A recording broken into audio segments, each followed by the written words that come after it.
Morning, EBS Community Bruiser. Today's teach is about succession planning. What's succession? Well, it's basically the whole plan and the whole concept of what happens between generations.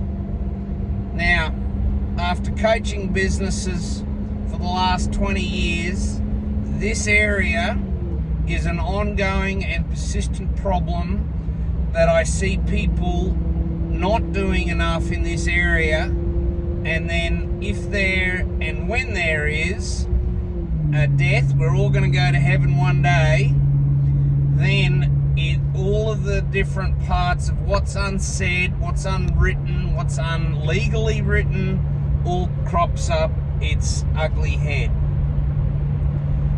We've done this many times. Let me start with one point for today. An updated, legally binding will. And I'm not talking about the ones that you get from the post office, right? I've done this on our stage where I've asked, 500 people to stand up and say, who's got a will that's been updated in the last 2 years, and there's like about half a dozen people still standing, meaning they've got an up-to-date will. Enduring power of attorney, right? There's a financial one and a health one. If you're ever a vegetable, who gets the chance to turn the machine off or not? All of this, right? You got to have enduring power of attorney.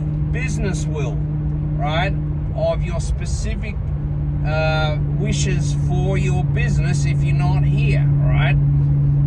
Who's going to run it?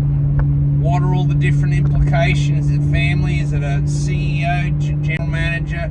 The whole, where you want to take the thing, right? If you wanted to keep it. So you got to have that.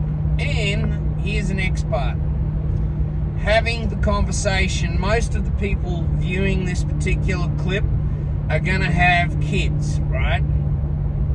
So rather than letting the executors of the will kind of break the news to your kids, wouldn't it be a better idea when you're alive and compos mentis that you can have the conversation on the divvy up of the different assets, given that they're going to have some, right?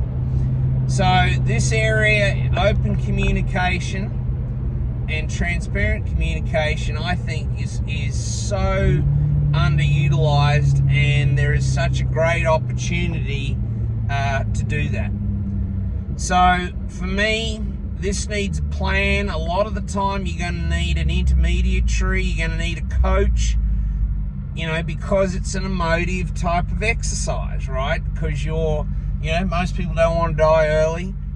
So, you're having to think about, the future death and the next generation, how they're going to feel, etc., etc. But for me, there's been families lost continuously in this area, and I think if we were more proactive as people in business, we would end up with a healthier and happier family unit if we just had the courage to go and do the thinking and the planning now.